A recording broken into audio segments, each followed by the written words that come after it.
বাংলাদেশের ভেতরে আলেমদেরকে বন্দী করা হয়েছে নাকি হয় নাই? আমার প্রিয় ভাই মুফতি আমির হামজা, শাইখুল হাদিস আল্লামা মামুনুল হক, শিশু বক্তা নামে পরিচিত রফিকুল ইসলাম মাদানী, আমাদের প্রিয় ভাই এই বাংলার জমিনে কোরআনের ফাঁকি শহীদ আল্লামা দিলওয়ার হোসেন সাইদি, অর্ধশত বছর যিনি কোরআনের মাহফিলে আলোচনা করেছে, যার আলোচনা শোনার পরে হাজারো মানুষ কালেমা পড়ে পড়ে পড়ে পড়ে মুসলমান হয়ে গেল। যেই মানুষটা কাবা ঘরের ভিতরে ঢুকে নামাজ পড়ার মতো অনুমতি পাইল, যেই মানুষটাকে বুকের মধ্যে জোরে ধরে কাবা শরীফের ইমামে চুমু খাইল, ওই কোরআনের পাখি আল্লামা সাইদিকে 13 বছর ধরে জেলে বন্দি রেখে ওই জেল থেকে বের করার পরে হসপিটালের মধ্যে ভর্তি করে ইনজেকশনের শিরিষের ভেতরে বিষ ঢুকাইয়া আল্লামা সাইদির শরীরে বিষ প্রয়োগ করে ওই কোরআনের পাখিটাকে পরিকল্পিতভাবে তারা হত্যা করেছে। আর জোরে বলেন, ওই কোরআনের পাখি আল্লামা সাইদিকে 1 নয় 2 নয় 13 বছর ধরে জেলের মধ্যে বন্দি রাখার পরে হসপিটালের মধ্যে ভর্তি করে যেই ডাক্তারকে চিকিৎসা করার দায়িত্ব দিয়েছিল, ওই ডাক্তারের নাম হলেন ডাক্তার মোস্তফা জামান। এই ডাক্তার কোন ডাক্তার? যেই ডাক্তার 2013 সালে শাহবাগের গণজাগরণ মঞ্চে দাঁড়িয়ে চিৎকার করে স্লোগান দিয়েছিল, সতে সাইদি তুই রাজাকার, তুই রাজাকার, সাইদির ফাঁসি চাই। যেই লোকটা সাইদির ফাঁসি চাইলো, ওই লোকটাকে দিল চিকিৎসা করার দায়িত্ব। আমাদের বগুড়ার ভাষায় বলে শিয়ালের কাছে ছাগল বাগি। ওই হসপিটালের 2টা নার্স বলেছেন, আল্লামা সাইদির শরীরে যখন ইনজেকশন পুশ করেছে, তার কিছুক্ষণ পরে কোরআনের পাখি আল্লামা সাইদি মৃত্যুর কোলে ঢলে পড়েছে। তার মানে বোঝা গেল আল্লামা সাইদির মৃত্যু কোনো স্বাভাবিক মৃত্যু ছিল না, এটা হলো পরিকল্পিত হত্যাকাণ্ড। সুতরাং বর্তমান তত্ত্বাবধায়ক সরকারকে বলবো, ওই কোরআনের পাখি আল্লামা সাইদিকে চিকিৎসা দেওয়ার নামে পরিকল্পিতভাবে শরীরে বিষ প্রয়োগ করে যারা হত্যা করেছে, এদের প্রত্যেককেই গ্রেফতার করে ফাঁসির দড়িতে ঝোলাতে হবে। তাহলে চিৎকার করে বলেন, আবু জেলরা কয়টা কাজ করবে?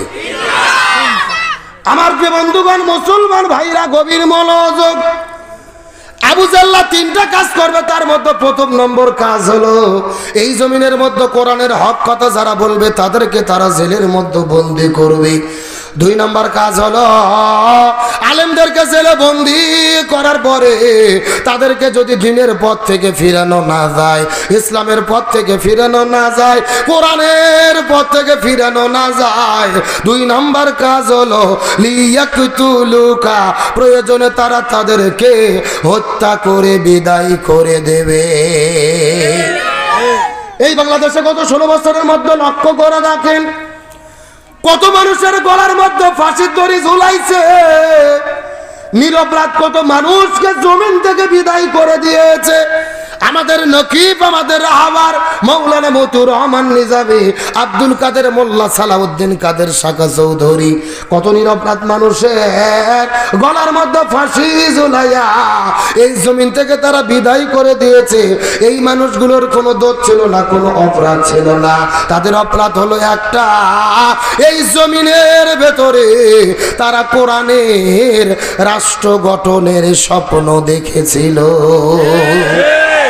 এই জন্য 1 নম্বর জেলে বন্দি করবে, 2 নম্বর হত্যা করে বিদায় করে দেবে। আর 3 নম্বর কাজ হলো রে, এই জমিনের মধ্যে যাদের জনপ্রিয়তা বেড়ে যাবে, যাদের মাহফিলে হাজার হাজার মানুষের সমাবেশ ঘটবে, যাদের মাহফিলে হাজার হাজার যুবকেরা দৌড়ে দৌড়ে ছুটে ছুটে যাবে, এই সমস্ত জনপ্রিয় আলেমদেরকে এই দেশে তারা থাকতে দেবে না। লিইখুরিজুকা, তাদেরকেই তারা দেশ থেকে বের করে দেবে। এই গত 16 বছরের মধ্যে লক্ষ্য করে দেখেন, শহীদ আল্লামা দিলওয়ার হোসেন সাইদির পরে যিনি সব চাইতে জনপ্রিয়তা অর্জন করেছিল, আমাদের প্রিয় ভাই ডক্টর মিজানুর রহমান আল আজহারি।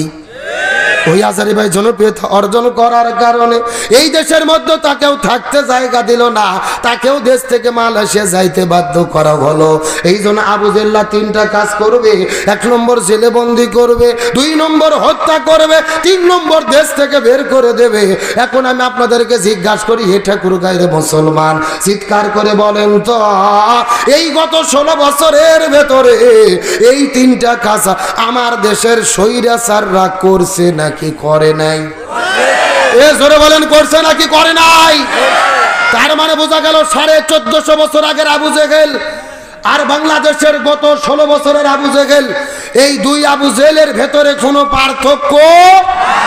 তবে আল্লাহর কি খেলা, আবু জেহেল মক্কায় বিদায় নিয়ে চলে গেছে, কাবা ঘরের পাশে আবু জেহেলের বাড়ি ছিল। আবু জেহেলের বাড়ি আর বাড়ি নাই, আবু জেহেলের বাড়িকে আল্লাহ বানাই দিয়েছে ইন্টারন্যাশনাল পায়খানা। এ কথা কোন না কে? আর বাংলাদেশের যে স্বৈরাচার ছিল, শেখ হাসিনা যেদিন পালিয়ে গেছে, ওদের বঙ্গবন্ধু এভিনিউ গুলিস্তানে 12 তলা অফিস ছিল, ওই অফিস আর অফিস নাই। বাংলাদেশের মানুষেরা টোকাইয়েরা রাস্তাঘাটে ঘুরে ফিরে ওদের অফিসের যে টয়লেট বাথরুম সাজতেছে। আল্লাহু আকবার কোন? এগুলো কার খেলা? আরবিতে একটা প্রবাদ বাক্য আছে, কামা তাদিনু তুদান, যেমন কর্ম তেমন ফল। কিন্তু আমরা বর্তমান সরকারকে বলবো, যেই গণভবনে স্বৈরাচার ছিল ধানমন্ডি 32, এই গণভবন আর ধানমন্ডি 32 জাদুঘর বানালে হবে না।